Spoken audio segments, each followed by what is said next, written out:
First thing to know about the system is it is fully interlinked, meaning that the detectors are constantly in communication with each other and also in communication with the receiver units, which are the alerting units. So you form a network first and foremost with your detectors. It's always recommended that if there are two detectors, you would pair the two detectors together first, and the last thing that you would do would be to add the alerting unit. So your detector, on the back of your detector, it will always give you the use by date basically. There should be a 10-year battery life on the detectors, and the batteries are non-changeable. It's a disposable product once the batteries have reached the end of their life. They're basically designed to work between 4 degrees C and up to 38. So if it fluctuated outside those parameters, then temperature could cause it to start chirping. And that would tend not to cause the issue of the chirping or the warning light on it. It could cause it to trigger. We will get onto it, but the battery in this, the backup battery that is in this unit, is meant to last for a maximum of 5 years. It absolutely is worth stocking spare battery packs because they're not an expensive item. When they come, obviously, your detector and your base plate are in two pieces, because when you put the base plate on, that actually switches the detector on. So once you've put the base plate on, what you're looking for to ensure that it's correct is the red light flashing once every around 45 seconds. Give me a shout when it goes. It did, yeah. Thank you. So we know that's working. If when the red light flashed you got the amber light flashing, or the amber light flashed in any pattern at all, don't install this because it's got a fault. Rather than say, oh, does the amber light flash in between the red light or whatever, any amber light on the detector means there's a fault with the detector. So that unit now is switched on. So that one is active. Obviously the next thing you want to do is add the second detector to it. Once you've added a second detector, you've basically created a network. In theory, you could have up to 50 detectors on one network. Not that anybody ever would, but you can add and add. Would external fire alarm systems interlink with that or interfere with that? They shouldn't do, because they are digitally coded to each other. All the detectors and all the receivers, at some point on them, they have a little point at which you can press a switch and release it, and it will put this into pairing mode. That's where you need your pen. That's all you need for them. But press and release the switch there. The red light will come on for 5 seconds. That means for that 5-second period of time, this is in pairing mode. All that you have to do is press the test button on the piece of the detector you want to pair it to, and they will then talk to each other and pair up. So it's a case of press, release, the light comes on, press the test button. You see how that's flashing, the red light flashed? That's basically the two of them coding together. So if you did another one, you pair it with that one or that Doesn't one? matter, you can pair it with anything within the network, whichever one's convenient. Next job obviously is you put your base plate on and ensure that it's functioning, you get your red light to flash. This one. Okay. So then to test the network, if you could press that one, or I'll press this one, what should happen is we press the test button, we get the 3 beeps there, then that one goes. So we know it's working that way. I'll just let these Are they okay? So we know this one is triggering that one. Yeah. So to be sure that this one is triggering that one, you would press that one, We'll let them know. Just in case. and they're both going.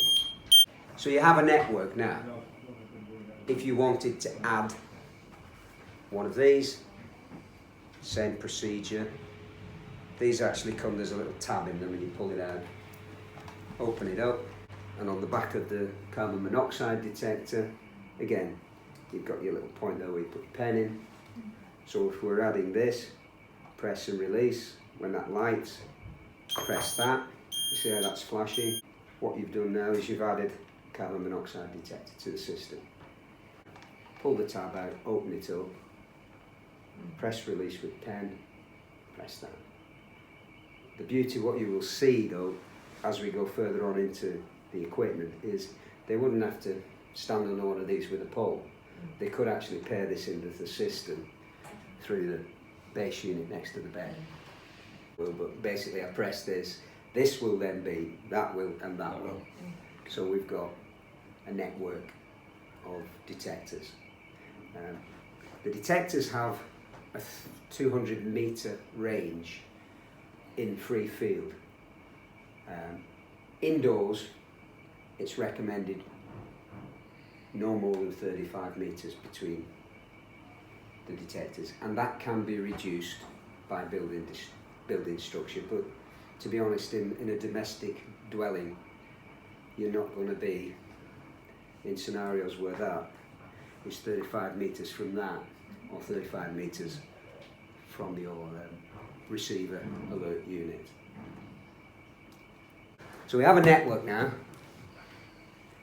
You could also add a heat detector to the kitchen if someone was having consistent problems.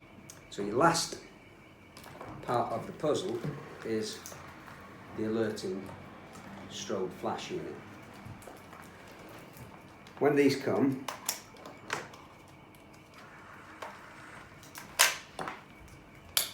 this is the offending battery that you've probably had problems with.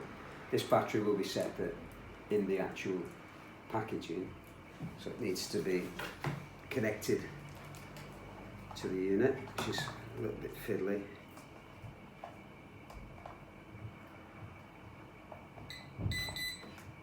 You heard it beep when it's connected up. And just lay the wire neatly underneath the battery. The battery will run the unit for approximately 3 days, should it be disconnected from mains. But all that time, this will be chirping and it will be giving a warning signal on this. Pad plugs in, and then you should really just lay your wire around there just so that it doesn't pull out easily. Same for the mains adapter.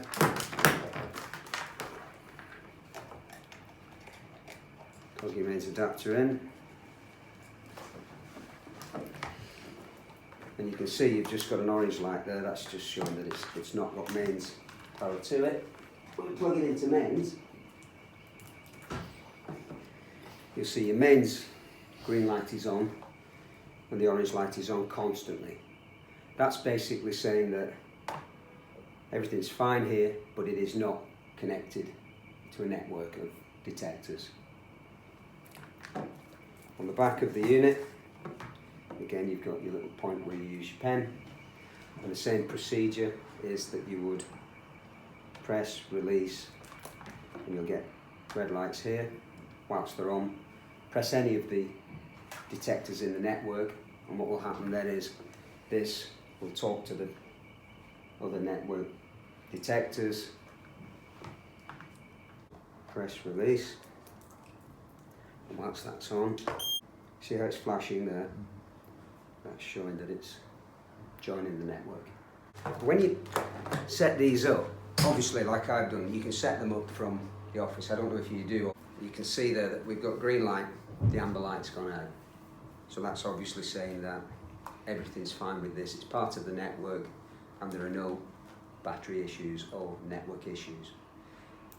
Often if you set one up out the box, if the battery isn't charged, the rechargeable in here, it will blink once every 5 seconds. But that should go out between 24 and 48 hours once it becomes fully charged. Obviously if it doesn't go out after 48 hours, then there is an issue possibly with that battery.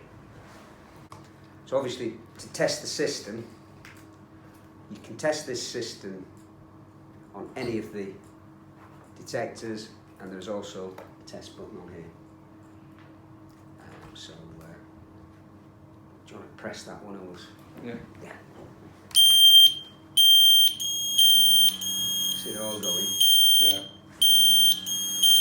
and this is showing that it was a fire, a smoke detector that has triggered it. Had it been the carbon monoxide, and the carbon monoxide light at this side would have been going whilst it was flashing. Obviously that's just a test. It would just keep going and keep going and keep going if it were an emergency scenario. You can't stop it. You can't stop that. It will just keep going. You can, if it's a scenario where you've burnt the toast or whatever and you know that this is the offending item, you can silence it by pressing it once. It will only silence it though for a maximum of 10 minutes. But if fumes are continuing going in it, it's going to go again. You know, you can't just shut the system down.